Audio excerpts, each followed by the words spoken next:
All right, so we're very happy to have you with us today for our last MicroAge Talks Technology of 2022, if you can believe it. The year is almost over.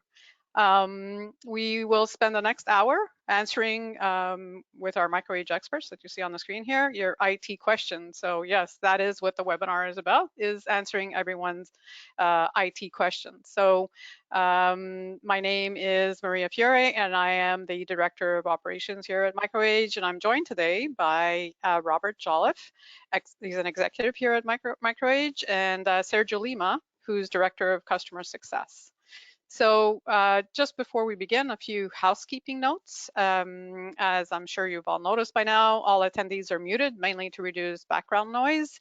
And I want to say a big thank you to everyone who sent their questions over their questions to us over the last few weeks. If you didn't send us your question and you have questions, please go ahead and type them into the questions panel of the webinar tools. We'll be happy to try to get to all the questions. And speaking of that, we will try to do our best to get to all the questions and answer all the questions, as many questions as possible today. But if we don't, we will have a MicroAge representative contact you to provide the answer to you directly. And lastly, we are recording this webinar, and the recording will be sent a little later, not today, but tomorrow, sorry, for your review or to share with people you think would benefit from listening in. So with that, I'm just going to take, before we get to the questions, I'm just going to take a moment to give you a brief overview of MicroAge. So MicroAge has 39 locations across Canada, making us one of the largest networks of IT experts in the country. We've been providing IT services and solutions to our clients for over 40 years. Our approach is based on understanding your business, your objectives, your challenges, your opportunities, and this allows us to recommend and provide the services and solutions that are right for you. IT services and solutions that help you achieve the results you are looking for your business. And so that, in a few words, is our reason for being. All right, so with that, I think we're going to get to the questions. Everybody ready? Yes. Yes. Hello, everyone. Awesome. Never ready, but let's go. All right, question number one.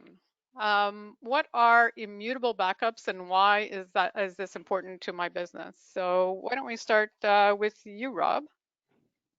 All right.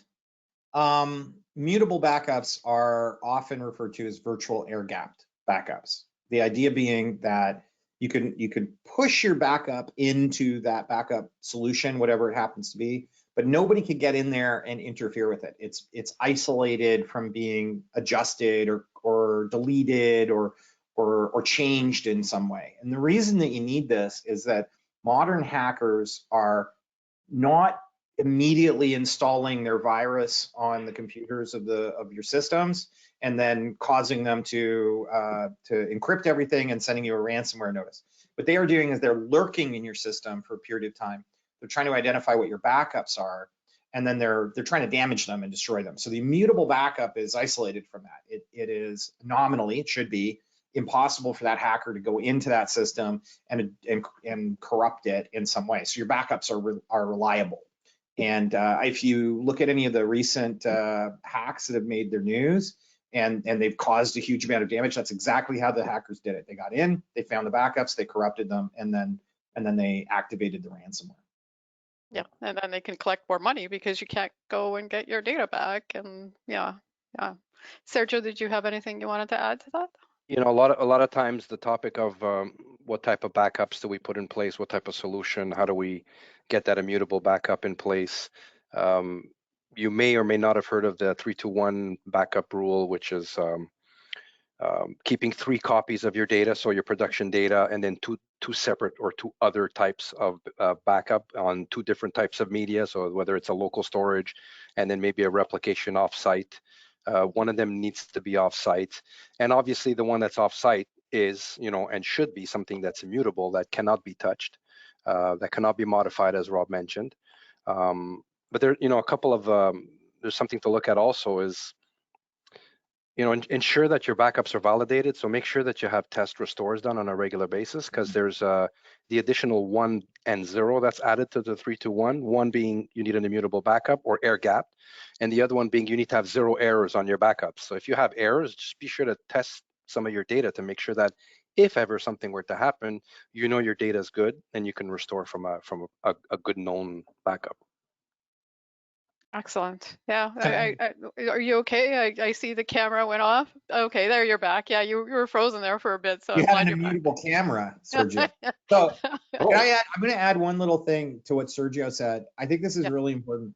I would say probably 90% plus of the clients that I meet and I were first introduced to and we talk to, we ask them how their backups are working. They say they're great. There's no problem. And we go in and we find out they're not working. They haven't yeah, been working sometimes for quite some time. It's very, yeah, very frequent, especially the smaller businesses that don't have full-time IT. But even businesses that have a full-time IT staff, I've had clients where the backups have not been functioning for months yeah. because the IT is just sort of relying on an email that comes in and they've never tested it and nobody's actually doing a physical test. So yeah, absolutely Yeah. critical that you test it every so often, like at least once a month you do a test restore. Yeah, Well, I can't even count the number of times that our customers, show up with the, yeah, I have an immutable backup. It's my USB drives. Okay, let's take a look at your data. Blank, empty. It's Right. like nothing. uh, Yeah, well, Yeah. but imagine the big surprise if you go if you're counting on that data being there, and then when you need it, it's not there. I mean, that's a pretty nasty surprise, right? So yeah. yeah. Okay, let's move on to the second question we received. We have to upgrade some of our servers. Does it make sense to move them to the cloud? Kind of a large question. Very large question Yeah, actually, Sergio, go because ahead. Yeah, it yeah. always depends on your situation, what you want to do exactly, what type of business you're in, how you're using your data. Um, you know, Maybe the cloud's not for everyone. Yes, there's a large percentage of our customers that we see moving to some form of cloud or hybrid cloud. Again, to have that redundancy, to maybe have some sort of enterprise, some backup solutions in place that normally would cost you a lot of money to implement in-house. You can get that from cloud solutions and cloud providers. But you have to start with some form of a discussion with a representative, with a MicroAge representative that can ask you the right questions and figure out whether or not the full cloud it makes sense for you, whether or not you may be doing a hybrid cloud. Take a look at what you have in place, and you may come to the realization that you may have some systems or applications that have to stay local, or you think you need to stay local, and we'll let you know that whatever you're looking for is pretty much available in the cloud. So you have to have that initial conversation to be able to determine whether or not, again, an exercise for cap versus op in terms of spending, and figuring out whether or not it's worth it for you to invest into new equipment locally on premise versus going to something that's cloud based. Yeah, so an assessment is doing an Yeah, assessment yeah, to make sure it's the right thing. Rob? I kind of want to say yes. Yes, it's worth looking at moving your service to the cloud. yeah, Just as a general rule, I think yeah, certainly to do a reality check, for sure. If you have good internet, which is the limiting factor for most people, that's their concern about the cloud. But if you have good internet connectivity and you're using Office 365 or G Suite today, which almost everybody is using one of those two products, moving your files into the cloud to me is a no-brainer. Like you should do that anyway. Their technology is a store and forward, meaning that it keeps a local copy and then synchronizes it with the cloud as you need it, or brings it down to your computer as you need it. So I think cloud is so obvious today, and a lot of people are paying for it, they're not using it as well. We find that quite often that we're called in by clients and they want us to take a look at things because they've been telling us that their existing IT person isn't able to move it to the cloud, and we find out they mm, have Office 365, they've been paying for yeah. it for years, and they could have been using SharePoint or OneDrive That's forever, right. their file server. So I think that in general today, unless you live somewhere where the internet capabilities are really Spotty. terrible Yeah. and Elon Musk's crazy satellites haven't gone over you yet, that you're really limited, that I would say that you are that you should be definitely Something to looking. look at. Yeah. And I'll add this, we do a lot of work with companies that use CAD. And even companies using CAD drawings are now Correct. beginning to move into using the cloud despite their size, because the speed of the internet to the door of the client now can be so fast that it's almost identical to using a regular network to store the files. So even CAD files can be moved into the cloud. And in some cases, they can be very inexpensively moved into the cloud too.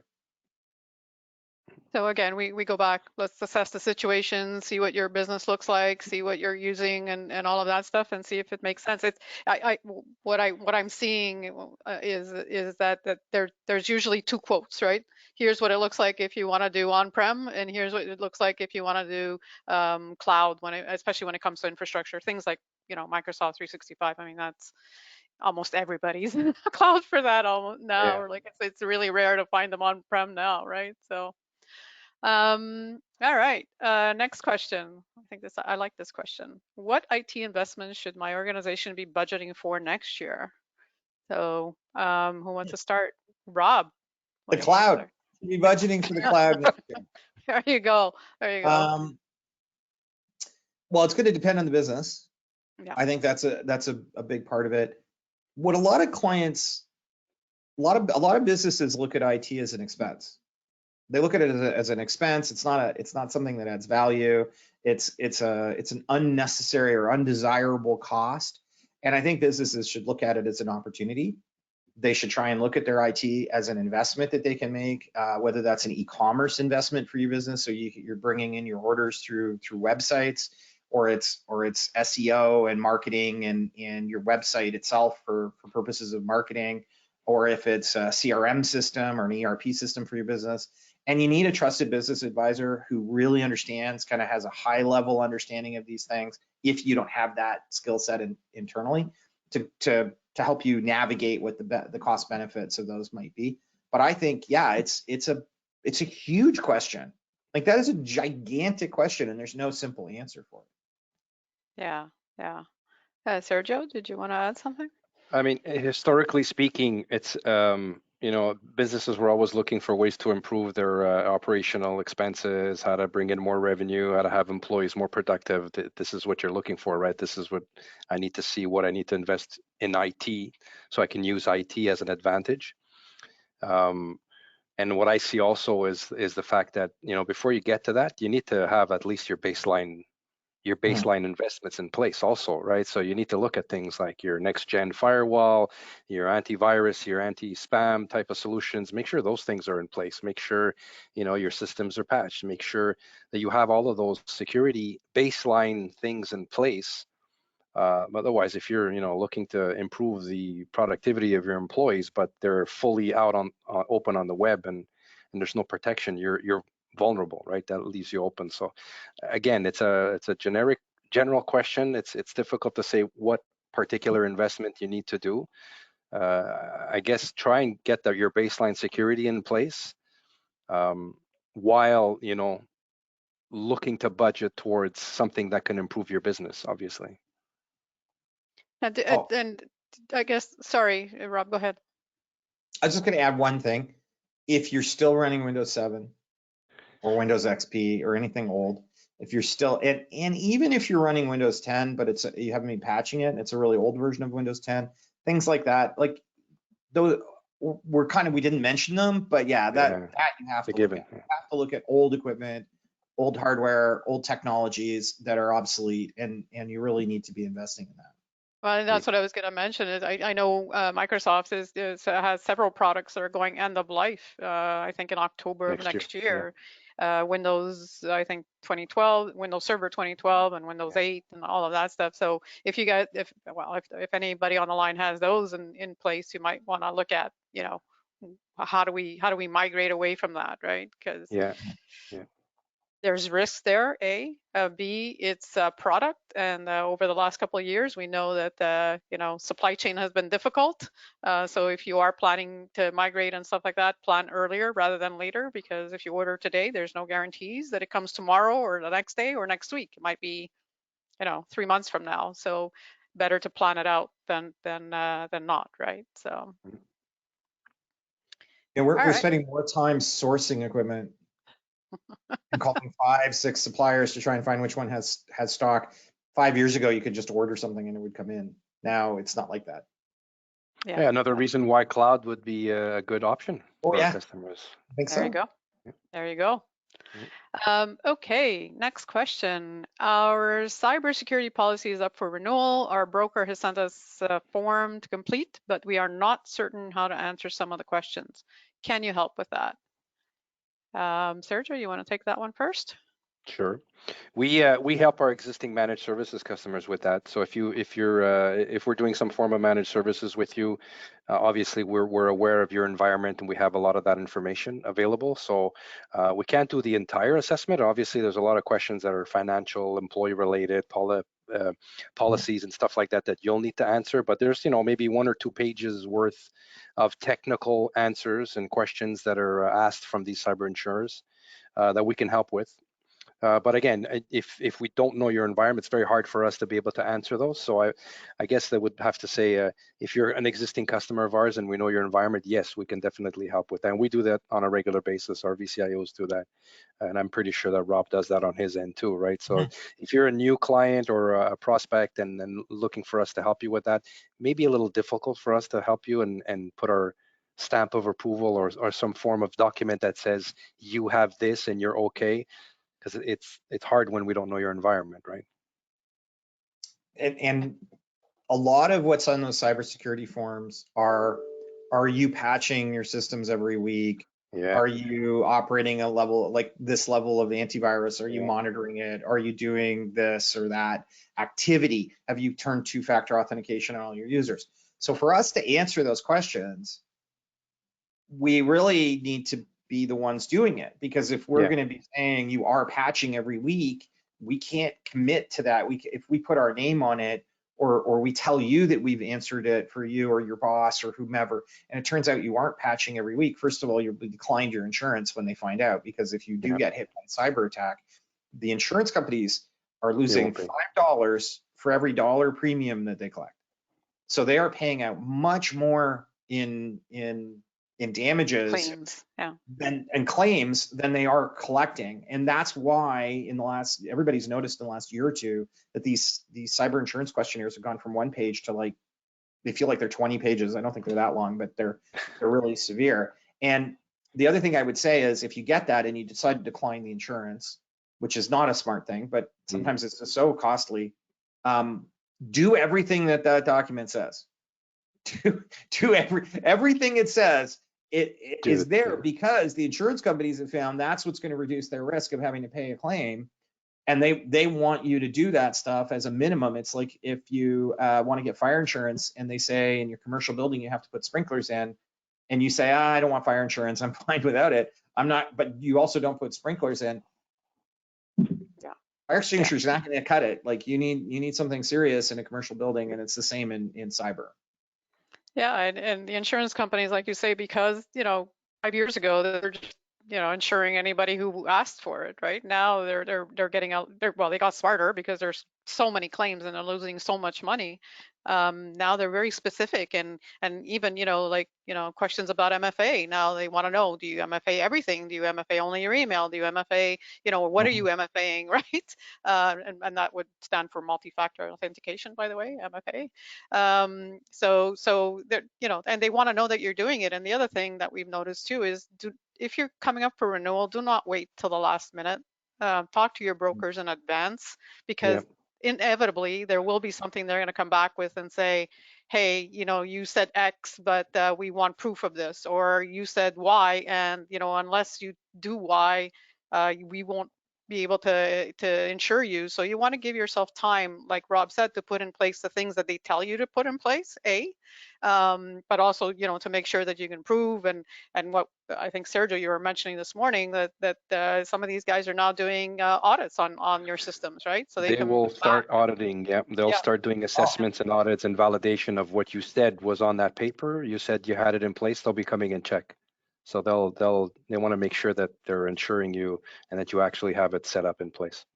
Yeah. So are they doing this I haven't heard this, Sergio. Yes. Are they doing this when they have a claim, or are they doing this even in between claims? Before. I've seen a couple where they've run pen test tools, vulnerability assessments, and quite a few people have told me that it's coming. It's going to be sort of like, let's call this phase one. They'll take our word for whatever you put on the paper, but the next year on renewal, they'll probably send someone to assess and to validate whether you actually had that in place. So again, every year that risk gets elevated, and they just want to make sure that you're true to your word, right? It's similar to like I guess a life insurance or something, when you say, yeah, I'm in good shape, right? But no, you're going to go see a doctor and he's going to give me the report to let me know that you're really in good shape. Yeah, and I can vouch that we got pen tested, and You're we right. had to, Yes, yeah. you're right. Yeah. I So completely forgot about that, but that's true. They validated our responses. Yeah. yeah, yeah. So all right. Enough about insurance, but we are going to talk about cyber insurance still, because the next question uh, is, and I've lost my screen for some reason, so I apologize. I'm not sure what is going on, but luckily we have some paper, and I wrote some of these things down. So the next question, as a follow-up to cyber insurance, is what are the cybersecurity requirements from cyber insurers? No. Is everybody still there? Yes. Do you guys see the Yep. screen? Yeah. Okay. We, I see you. Wait. Okay. Not sure what's going on, but go ahead. Sorry. Rob, do you want to start, or Sergio? I'm sorry. but Maria, I'm not seeing your presentation, if that's what you refer to. No, Oh no, no, we no. disabled Okay. it. That's fine. Yeah, Yeah. yeah. Okay. It's kind of, we talked about it a little bit. It's primarily, I think it comes down to, do you have a modern antivirus technology in place? Usually it's referred to as an endpoint detection and response antivirus. So this is the old antiviruses used to look for like the DNA signature of the virus, and if they spotted it, they would sort of prevent it from coming into the system sometimes. The new antiviruses look for that, but then they add on a behavior. They watch for the behavior of the software. So if the software starts doing something viruses do, they would block it and they would stop it. So that's you need that, and it's more expensive than your typical antivirus. So you have to, and they're different. There's different classes of them. So be cautious, because you could think that you have it because it sort of describes itself that way, but actually it doesn't fall into that category, because there's a lot of companies out there that claim they can do it and they're not very good at it. Second thing is two-factor authentication that Maria just mentioned. For anything they call a privileged account, typically, although they're wanting it to go beyond that, and a privileged account is an administrative level account, and you want to have that so your phone gets a message, or you have a code generator you have to type in when you log in. Maybe every time, but often it's every time you change your computer, or every time you have to re-log in from another device. That's often how that's done, just for those people who are worried about how often that would interfere with them. And then the third thing is they want you to demonstrate that you're patching and maintaining all of the systems. I would say, Sergio, I don't know if you agree with me, those are the main three things. Yeah, those are the main ones. I've also seen a lot more. Are you training your employees? Have you been phishing yes. and training your employees? So that is Yes. now becoming more popular in the questionnaire. Or I've seen, measuring if the employees are falling, yeah, like whether monitoring that's employee. right, whether or not you've trained them to some extent on cyber, on the Yeah. cyber and awareness campaign and phishing awareness. And I've seen a lot of questions on. Do you have any process in place, or do you have some, what type of backup solution you have in place? How often are you Yes. backing up? The retention period, I've seen that appear every once in a while. So those are the Yes. main ones, I guess. I mean, coupled with the typical anti-spam solution that you should always have in place to begin with, and a firewall, on a next gen or some sort of form of a UTM type of firewall that should be in place. That should be a given. I don't think we should even be talking about that. I hope that everybody has some form of firewall in place at the moment. But yeah, There's this also, is what we've seen. I remember when we did the webinar with the cyber insurance people too, they were talking about privileged access as well. That was one thing that they Yeah, were yeah, starting yeah. to insist on as well. So you can't have everybody with the same password Oh, accessing, well, the yeah, or systems, share right? the administrator password amongst your entire staff, because they all need it. I think that the trick is going to be for companies is who is dedicated to this. and is not interrupted. And, you know, an IT person and being a former IT administrator company, we have to respond to all the squeaks of the wheels. So the wheels squeak and we have to run and grease them or put out the fires, if you want to use that analogy. So we're constantly being interrupted. We're constantly being distracted by the day-to-day of people who are trying to get their job done and they need us to help them with it. You really are going to need somebody for some of these things that the insurance companies are asking you for. You're going to need somebody dedicated to it, not interrupted. They have time every day that is completely, they're isolated. Maybe they work from home for the first half of the day and they can't be interrupted. In the second half of the day, they work at the office. But you're not going to be able to do it if you have a IT person who shares responsibility of desktop support and can be interrupted at any time and is supposed to do these preventive maintenance activities, because there's just no way for an IT person to do that. Okay, excellent, thank you. Next question is, and just a reminder to anybody on the call, if you have any questions, please put them in the questions panel and we'll try to answer them as we go along. So next question, we have our own IT staff, but it's becoming more and more difficult to find people. How do you find your people? Okay, speaking of IT people. Yes. So Yeah. Sergio, you wanna go ahead and do that? Well, there obviously it's a problem for everyone. It's, you know, it affects us as well. I guess the only thing I can say is because we're IT specific, that's our core business, right? We do IT. So, you know, versus the people attending this have their own product, their own service, whatever they're trying to sell, and they have IT as a necessary evil, as Rob said, right? So it's easier for us, I guess, from my perspective, because we're doing this on a daily basis. We're constantly looking for people, looking at CVs, passing interviews, bringing them in, having our farm teams. Things don't work out, let's move on to the next. Let's keep hiring. So we do this on a regular basis. Now, don't get this wrong. We still have a hard time finding resources, maybe harder than before. But we do this on a regular basis, and because we're IT, it also gives, you know, that employee, I guess, a path, a roadmap for advancing and training.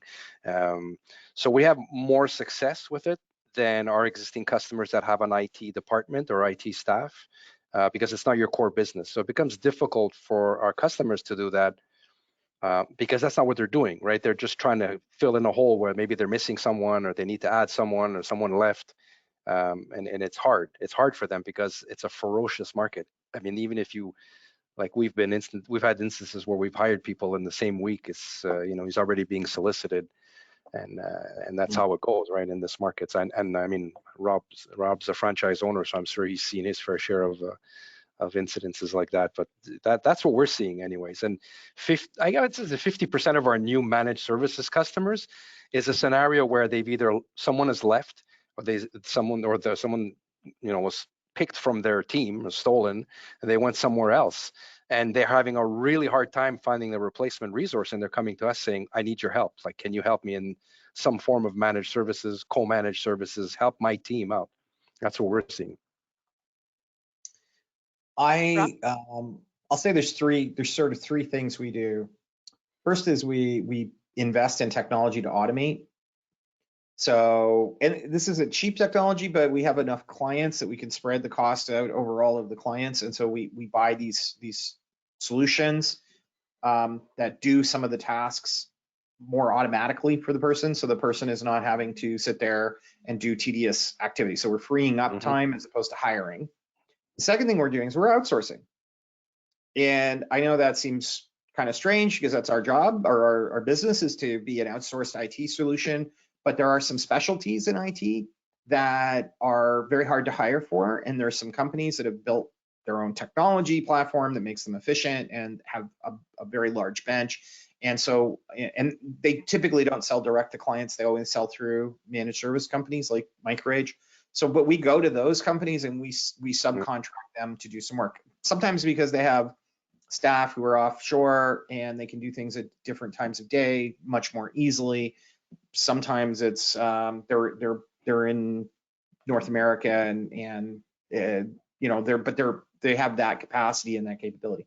And then the third thing I'd say is, yeah, we develop our team. We try and hire maybe somebody a bit younger, a little less experienced, but we can coach them, we can help them develop, and we can build, because we already have a team, and that team can train the new people.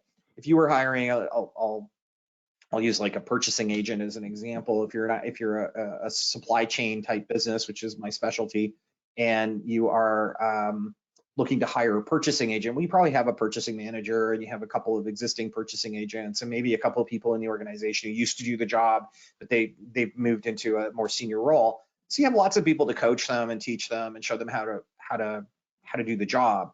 When you're that company hiring an IT person, that IT person might be the only IT person in the organization.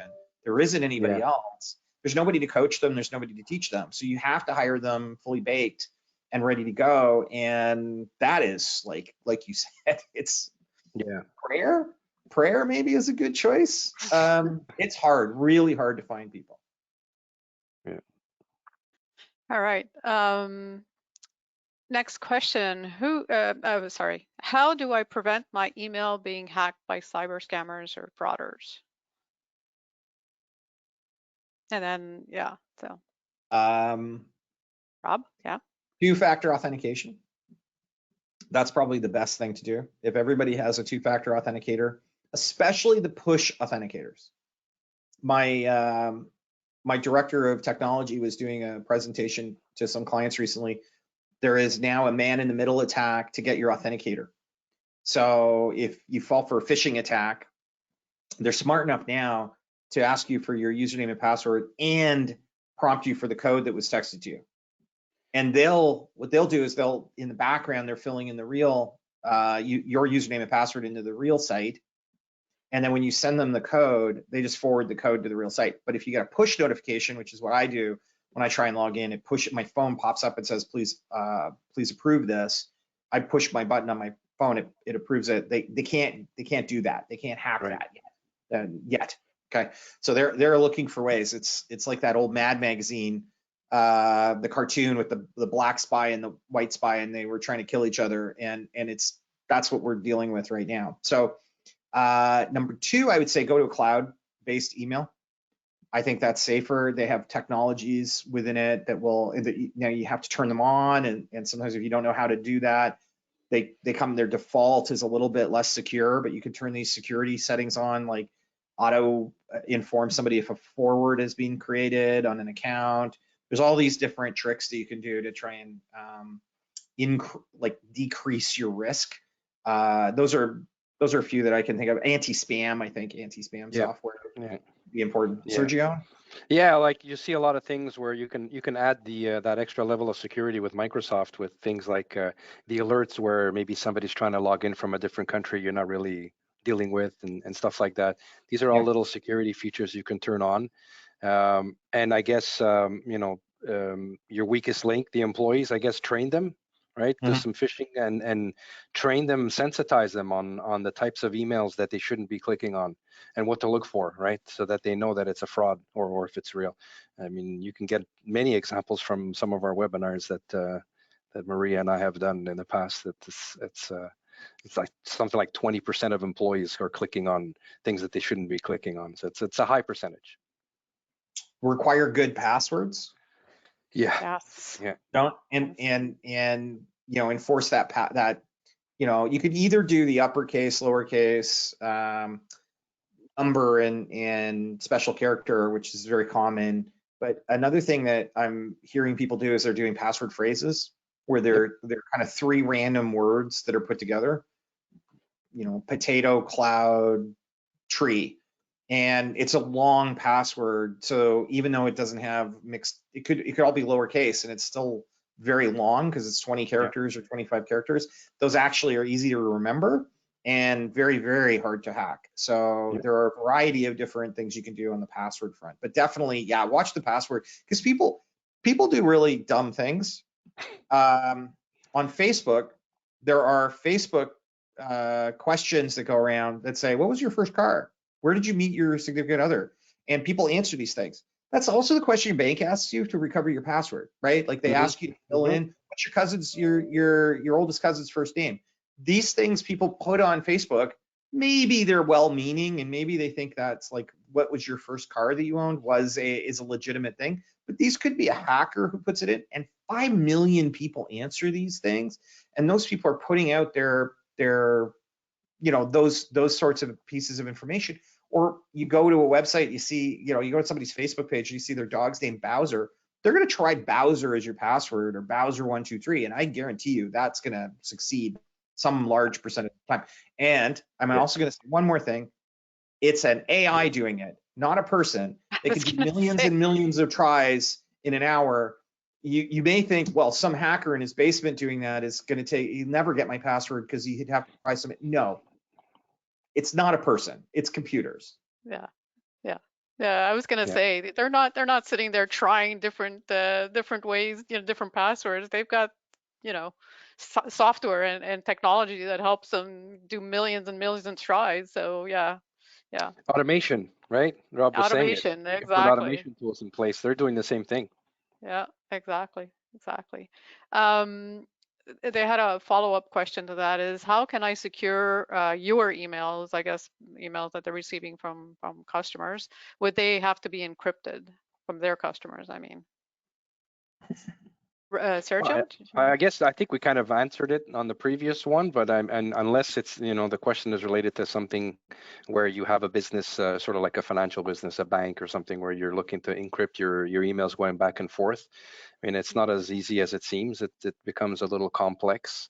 There's tools out there that allows you to drop files and drop emails with an encryption, and then the other person on the other side has to go through that extra step to try and, to decrypt it and be able to see it.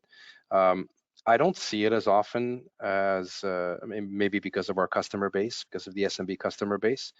I've seen this more for much larger enterprise, governmental, and banking institutions that do a lot of that. Again, it adds that extra level of complexity, and it definitely adds that extra level of investment. That's for sure. And do we really have to get to that level for SMBs? I think start with the baseline, everyone, because that's the first thing we've seen, and I think 90% of the customers we see don't have that initial list of baseline security features in place. And actually that speaks to, the next question, which I think these questions all come from the same person, is what advice would you give someone who had been in business for under 2 years looking to protect themselves against cyber fraud and hackers? So when you talk about baseline, well, you want to repeat the baseline or? Well, we did. We could repeat it. To be honest, it's not something that we only recommend to young businesses that have people that have only been in business for several years. It's the same baseline and same recommendations we provide across the board, right? I think the only difference for a startup, let's say, would be we'd probably tend to look more on the cloud stuff and not, I don't know about you, Rob, but for startup businesses and stuff, their mindset is already in the cloud. They're already looking at some protection. They've already gone through that exercise. But yeah, our recommendations are the same for any business, whether it's 2 years or 22 years that you've been in business. We baseline recommendations, your next gen firewalls, your antivirus, your anti-spam, patching, your MFA, VPN, train your users. Am I missing something? It's pretty much all there, right? Patching. I think that one of because Marie, I think when you said it, it was something about fraud, right? You said, if you could repeat cyber fraud. Against cyber frauds and hackers. Cyber fraud. So hackers are one thing, right? Hackers, in order to hack you, you have to be exposed in some way. And so by having two-factor authentication or multi-factor authentication on your email or on your web logins to your services in the cloud, assuming you're in the cloud, we've sort of made that assumption with a really young business. That's probably number one, a good password and a multi-factor authentication. That's going to help you keep hackers out. It's not going to prevent them, but it's going to help. The fraud part is the tricky part, because the social hack is way more dangerous today, and more people are falling for it, and it's tricky. We had a client go online.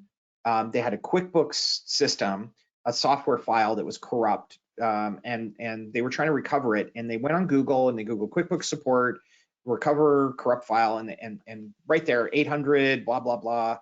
call us, and they called and they got a technician, and the technician started helping them and said, oh, I'm going to need to put some remote control software on your computer. This was before they called us. And then, oh, I need access to your server. So they called us and we said, who are you? What is this? Well, we're QuickBooks support and we need to put this remote control software on the server because there's a problem. And we're like, that sounds fishy. Okay, well, hey, we're gonna put you on hold. We'll call you back. We called Intuit, the company that's QuickBooks. They had no idea. The phone number was not the right phone number. The name of the person was not on their list. This was a hacker. And we found that they had put like hacking information on that computer. So they're the vampire that was invited into the house, right? Yeah. You asked them to come in, and because the person, and not me or you who's watching, but this is the danger. You did what you thought was right. You Google searched for QuickBooks support. You found a number. You called the number. The person seemed very professional and went through. That person was at a fake QuickBooks support call center, who was trained to sound like a QuickBooks person and trained to get you to give them access to your computer. I can't stop that. Sergio can't stop that. Right. The firewall can't stop that. Nothing can stop that, because once you've invited them in, you've created the opening through your firewall to allow them to come in. Now, we can recommend that you put some limitations on your firewall, such as something called geofencing, which prevents anybody from outside of certain regions from being able to come in and access your systems. But that, in that example, somebody might have called and said, we have QuickBooks support. They're in India. I'll say, because that's a common place for remote support. They're in India. I need them to be able to access my system. And we could have, if the manager, if we said, are you sure you're on with QuickBooks support? Are you positive you want us to do this? We could have opened that port. Yeah. And given them access, right? I'm glad my tech is so distrusting. I was gonna say, it's not a bad thing these days when you're, just to give it a second, like, are you sure this is right? Be Like, paranoid. Yeah, be the paranoid. paranoia, yeah, it's not a bad thing. I'm gonna add one little thing. I think that if you have this is a big problem now with vendors in China or in Asia and local Canadian companies who are buying from them. So you're placing an order with them and they send you an invoice and then they say, oh, well, we changed our bank account. Don't email them back and ask if they really changed their bank account. Don't even go to their real email address and email them and ask them. Have a cell phone number for them where you can text them, or some way of connection, some way of communication that isn't through the same email address. And Teams, by the way, uses your email, right? Like your address in Teams is your email address, is your Office 365 login. So if somebody's hacked their Teams and Outlook, that person is getting your message and replying to you. So you have to have some other way of communicating with them. Mail is probably too slow, but I would say having a phone number, like a cell phone, and you can send a text message and you can ask them to respond. That is because you can get a situation where hackers hack them, which you can't control. And your email asking them if this bank account's being changed is answered by the hacker. And you have no way of knowing if their email is compromised and they're the ones, and then you send the money. And by the way, your bank will not credit you that cash. You cannot get it back. The RCMP can't do anything. Your insurance company will only help you if you filled out that form and bought cyber insurance and went through all of that. And if you can't demonstrate that you've been training your staff regularly, they're probably going to decline it, and you might be out. I've seen people out $50,000 doing that. Yeah. It's That's a good point, Rob, and it's important, right? So that always double check. Don't just take it for granted, right? So I would say try and call them on the phone. Yeah, absolutely. Teams call with video is fine, by the way. That's good. If you know what they look like, they're of course doing real-time deep fakes yet. Yeah. All right. Next question. To better manage our IT environment, what would the refresh cycle for our desktops, notebooks, printers, monitors be? Rob, you want to start with that? Oh, I was going to let Sergio answer that because I talked. Okay, so Sergio, you start then. Well, for us, I mean, in our market, we're based out of Quebec, so in Montreal. We've seen most of our customers. Let's do servers first. The servers Now let's do desktops and laptops. We've seen it to go from between 4 and 5 years. That's what people are trying to do with their trying to keep their machines in place for 4 to 5 years. After that, I mean, it's a no-brainer. It's just the cost of support, the performance-wise, and everything else that's attached to it, the system, operating system compatibility, and the updates and everything. It makes sense for you to switch every 4 to 5 years. Printers, I've seen companies try and keep them as long as possible, but I think that's been that way for many decades, I would almost say. Try and keep them as long as possible and extend the warranties, have an outside firm, give you a cost per page type of contract where they can maintain it and ensure that everything's okay. Servers, I've seen 5 to 7 years. They're trying to stretch it to 7, maybe 8 years, but then you fall into one of the first few questions where we had, I need to change some of my equipment over. Do I go cloud? Do I stay on premise? Am I still out of support, end of support, end of life, etc. So I've seen servers at about 7 years. And then after that, again, assessment, discussion, figure out whether or not you need to replace that equipment and keep it on-prem versus going with something in cloud. But that's what I've seen, I guess, in our area. Yeah, Rob? I'd say similar. Well-used laptops about 3 years. So somebody who's carrying it around and bringing it back and forth and using it a lot, they don't seem to last much longer than 3 years. Yeah, the issue is the physical abuse also. Yeah, that's true. They're not like they're moving and your desktops don't move, and that affects them. If they're a laptop where the person only takes it somewhere once a month, probably 4 years is probably about right. Desktops seem to last a bit longer, again, because I think they're sitting there.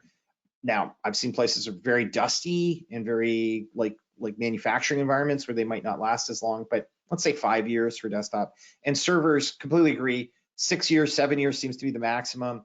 And it's typically only, and this I'm going to tell people, please listen to me, trust me. If you have a server and you cannot afford for that server to be offline for a week, like it would just kill your business if it was offline for a week, do not let the warranty lapse on it. Because as soon as the warranty lapses on a server and you call the manufacturer for spare part, any spare parts they have in stock are reserved for customers with warranties. That's right. So you can't get the spare part. I have had to have a technician on eBay bidding on a spare part that was not a buyout. So he had to wait till the what do you call it? The auction finished. The auction was ending at 3 o'clock in the morning. He got up and he started, and he's just bidding on it and making sure nobody beats the bid on it so that he gets the spare part, because it was the only way we could fix that server. So it took almost a week and a half to get the part. And meanwhile, the server was running about 10% of its normal speed because the thing that was missing was killing it. And this was because the client left the server for 10 years and thought, well, what would be the worst that could happen? And obviously, I mean, the worst that could happen is your business is basically shut down for 2 weeks while you wait for a part to be bid on eBay. Yeah. So replace your servers before their warranties expire, and or buy extended warranties until there's no extended warranties. Yeah, and follow whatever recommendations that the manufacturers are giving, right? They just stop at a certain year of extended warranty. There's a reason for that. It's mainly because of support and parts availability. And they sell all those spare parts. They sell them. The manufacturers get rid of them all. So as soon as that warranty is out and they don't have any more warranties for those parts, they sell them on the open market, and it's buyer like, it's like a scavenger hunt trying to find the part. Yeah, exactly. What about monitors, guys? They last forever. Yeah, I was gonna say, I think my monitor is 5 years old, and I'm still okay with it. I mean, again, it depends on what you're doing with it, right? If you're doing some CAD applications and prefer bigger screens and 5 screens, and then yeah, I guess you'd have to change to the latest and greatest. But it really depends on. I haven't seen monitor changes that often for anything that's office employees and then the typical workforce. I haven't seen monitors being replaced that often. You're not in the video game industry where latency it's different. pixelation and all that other stuff. Yeah, exactly. Home users who want to play like the super great video game, yeah, they'll replace them, but then they hand them down. Like the monitor itself is still fine. Yeah, When they start screwing up and the colors are off, or you want to put 2 monitors on, and the new that is one thing. Sometimes the old monitors can't support the resolutions of the new Yeah, the computer. technology, the connectivity, or the cable itself, and what type of monitors, how you're connecting it, right? VGA, HDMI, etc. Then they become obviously after many years, your old Yeah. school VGA monitor won't be able to connect to anything new Yeah, I mean, even then you can get an adapter without usually. without But using an but adapter. there's a And point where it's like you're running in a really low resolution on a yeah, Yeah. brand new high resolution laptop, and that's your second monitor, and you just yeah, don't want it anymore. there you But go. it's they last a long time. Okay. Yeah. Awesome. Thank Let me you. put it this way: they don't break to the point like they're not constantly breaking, so you have to replace them in anticipation of them breaking. That's Right. they're gonna just become old and not as nice to use. Yeah. And they're I not got as impactful as losing a desktop, laptop, or server it. if something were to Yeah. happen. I hear what you're saying. Yeah. Yeah. Okay. Excellent. Next question is, what are the challenges and difficulties of a transition from a standard or IP telephony telephony to Microsoft Teams voice? Sergio, you want to start that one? Yeah, I've seen, I guess with the recent years, I've seen a lot of businesses question their existing telephony system in place. And obviously they've gone to, working from home, using Teams or other solutions. And then they've, obviously Microsoft has pushed their business phone solutions. Um, is it a challenge? If You'd have to run the exercise with your existing telephony supplier to see, first of all, what type of contract you have in place, because usually these are long-term contracts. You'd have to look at your ISP, your phone lines and internet coming in, whether or not, again, you have some form of contract. If you break it too early, there's lots of penalties to pay. But I think it's a viable discussion. I think it's something that's I see a lot of customers moving and moving towards the IP telephony side. With Teams, obviously trying to find a solution that works with Teams. In our case, anyways, we see a lot of that. I don't see it as a challenge or a difficulty. It just, there are professionals out there that can actually look at what you have and come up with the right solution. I think it's just a question of the number of lines you have, what kind of business you have. Do you have any call center agents that are answering the phone? Do we need some specific application that runs that? Are you still using fax lines? What else? Number of phone lines you're using? Do you need a receptionist or do you need an automated receptionist? IVR systems, all of these things have to be taken into consideration. But it's becoming a lot more easier to implement an IP telephony solution because of Microsoft, I guess, than it was 10 years ago, because it was always, you need to see an IP telephony specialist and then you have no idea what he's presenting to you, and you have to buy this big box in the closet and you have to buy 50 phones. Like, there's no dependence on that anymore, right? There's no more box, and there's practically no need for a telephone. I'm looking at my phone. I don't think I've answered it in the past 3 years because everything's done through Teams, right? And work from Yeah. home. And I don't even know why I have this. It's got a nice MicroAge logo on the screen, but that's pretty much it. I don't answer it anyway. So I don't know. What do you Nobody think, calls Rob? you on your phone anymore. Yeah. Well, it still rings, but it goes to my cell and I'm answering my Right. cell. Or when Exactly. on Yeah. Teams, it's all through Teams, right? Yeah. Yeah. Yeah. Rob? I completely agree with everything you said. I think it's more of a change management than it is a Yeah, technical issue, right? yeah. And I would say that we've had IP telephony for a long time. A lot of phones are IP phones. Like if you have a telephone on your desk today and you bought it in the last 20 years, it's probably an IP phone. Because it was probably around that time when like the North Star Meridian, I think it was called, that was not an IP phone, but it was a digital phone. That was phased out about 20 years ago. People started replacing. I still see it occasionally. But if it's in the closet, like Sergio said, and it could have real phone lines, like POTS lines, the old fashioned lines, or it could have an internet connection on it, and you have a phone on your desk. That is the one thing that they did when they went to IP phones, and they had the pre-phone, like your grandmother would use with the rotary dial on it. They still had a handle, and you picked the handle up and you held it to your ear, and they tried to change as little of that phone as they could from the user interface of the phone. Well, now we're doing this, right? And we're having a conversation with a mic, and Sergio has his headset on, and we live all day like this. We are constantly having Teams meetings and Zoom meetings and talking to people, or we're using our cell phone. And the modern IP phone is a change management to getting people okay with having a mic on their desk and listening through the speakers on their laptop, or putting their headset on, or using their personal or maybe business provided cell phone to take the call. That is actually, I would say, the big difference. And you know, you could transfer the call. You have to learn a new way. You have to new buttons to click, but it was the same when you got a new phone. The transfer was not always the same. So I think that that getting your users to adopt it and accept it, the user who is just like, I have to have a phone that I pick up and put on my ear, I can't understand how I could use a headset, those people are going to be your problem. And then there aren't that many of them still hanging around anymore. Yeah. Cool. And that was my old person.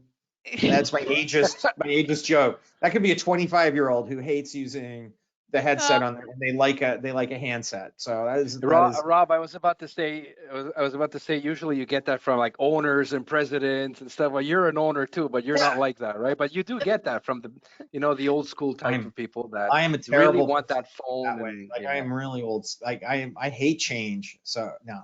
I agree with you. It's almost always going to be the president of the company who's going to resist. Yeah. I like having my handset that I put to my ear, and I don't want to use all this other stuff. So you have to get a Teams handset, which exists. Yeah, exactly. Yeah. There you go. Awesome. So no challenges or difficulties, just advantages. That's it. That's right. I think too that people have to be aware that this is the cloud. So although the cloud is very, very stable, it does go down now and then. So you have to be ready for that, right? So. But here's the thing, Maria. I completely agree with you, except when the hydro goes off and you have a box in the room, your phones go off. The whole company's phones go off. When your cloud internet connection goes down, your mobile phones still have data. That's right. And they still work, and your whole company still has a phone system if you've got employees that have mobile phones with that's right. With a cell plan. I hadn't thought of that. So never mind. I don't know what I'm talking about. You guys know what you're talking about. So no, you're right. You're right. That's what people freak out about. But then when they start thinking about it, they're like, yeah, but when the power is more likely to go out now than I think. That's true. About the same. When the power goes out, the whole company loses their phones. Period. Yeah. Nobody can work. Send them home. Good point. All right, next question. What is the difference between having a domain and not? And then what are the advantages of having domain? So Sergio, I'm going to start with you, if you don't mind. Well, because this one surprised you, I think. So anyway. Yeah, I hope there's not too many people still out there with work groups, but the biggest difference we've seen with work groups versus domain, let's say Azure domain, Active Directory on-premise domain, it's the simplicity, right? It's the centralized administration. It's the ability for you to have permissions, access, manage all of that in one place, to be able to manage your passwords, resets, obviously, to be able to push scripts using GPOs or whatever the case may be. There's the simplicity of managing all that environment from one area, and the security aspect, because in a work group, you're obviously, everything is decentralized. You have no way of standardizing your machines. You have no way of knowing how it's being logged in, what the password is. It's all locally managed by the user. So, you'll have a user that is not in for a few days because they're sick, and then they have data on their machine that you can't have access because you don't know their password. Oh, but wait, if you go see the office manager, she has the Excel spreadsheet with the user and the password, and it's stored on their machine, and that's the security vulnerability on that machine. So there's a lot of security issues with that. But it's mainly for two things. One is for just to be a centralized management of your entire environment, and two, it just makes it so much easier for security. And on the security side, it just elevates your security level instantly. So that's part of the reason why we push for domains, obviously. Let me give you. Oh, go ahead, Rob. I'll give you a real world example of what Sergio just said. Okay, so you have Jim. Jim's the controller. Jim has a computer, but Jim's also sat at 3 other computers over the last 3 years. He's got, his computer keeps getting trickled down to the next person down. So Jim's username and password is on all 3 of those computers. Profiles everywhere. Yeah. You fire Jim. So you want to disable his account, and you don't want other people to be able to log in as Jim and get stuff.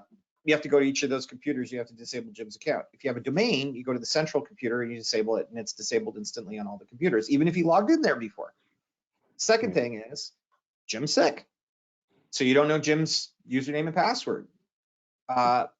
Shelly can't log into Jim's computer to get something off the C drive because there's no login for Shelly on Jim's computer. But if you have a domain, then all the computers are part of the domain. Then anybody in the domain can log in any of the computers, and Shelly can sit at Jim's computer and put her username and password in and have access to the C drive. Now, Jim may have some files and in his My Documents, which Shelly shouldn't be able to get to unless she's got the right credentials to get into. But it's just way more easily managed when you have a group of people. If you have 2 or 3 computers and you're working with a work group, okay, like that makes sense. But if you have 20 computers and you're using a work group, it is a nightmare when people get hired or fired and you change passwords. I forgot my password. Well, I use these 3 computers. I forgot my password. You got to go to each of them and log in as administrator and change the password. You do it once from the central location with a domain. Yeah. Actually, Jessica makes a point. So maybe people watching me want to know or need to know what the difference is between a server domain controller and a web domain. Oh. Do you want to explain that? Yeah, web domain is www.microage.ca, and it's like a phone book entry, so you can find that company and visit their website. A server domain could be the same, but a server domain is what we just described. It's all the user accounts with their login information and their security rights and very, very different things. Yeah. Okay, well, you know what? That takes us to really, we went over by a couple of minutes, and hopefully we've answered most of the questions. There are some questions that we didn't get to, but we'll be contacting you, or a MicroAge person will be contacting you to answer those questions shortly, directly to you. So with that, what I want to do is thank you for joining us, and thank you for the excellent questions. It made for a great hour that we spent together. A big, huge thank you to both our panelists, Robert and Sergio. Really appreciate all your information, wisdom, and everything, everything that your knowledge. So really appreciate that. I need to share the screen, Maria? Is that it? You need to share a screen. I still see you got, I don't see anything, so I'm hoping that everybody else is seeing something, because I'm sharing otherwise. the Amazon gift card Okay, good. slide. How's that? All right, that's There you go. goodness. All right. So the Amazon gift cards, you see the winners here of the $50 Amazon gift card. We'll be contacting you guys and sending you the gift cards to all the winners. Congratulations. And we'll be drawing the $100 gift cards to everybody, the participants of today's webinar, and we'll be in contact with you and send you your gift cards shortly. Also, I guess it may be a little bit early, but we want to wish everyone happy holidays. And again, thank you very much for being with us today. And we will see you all in 2023. And again, thank you, gentlemen. Really great. And thank you all to the participants. Really appreciate your time today. Thank you, everyone.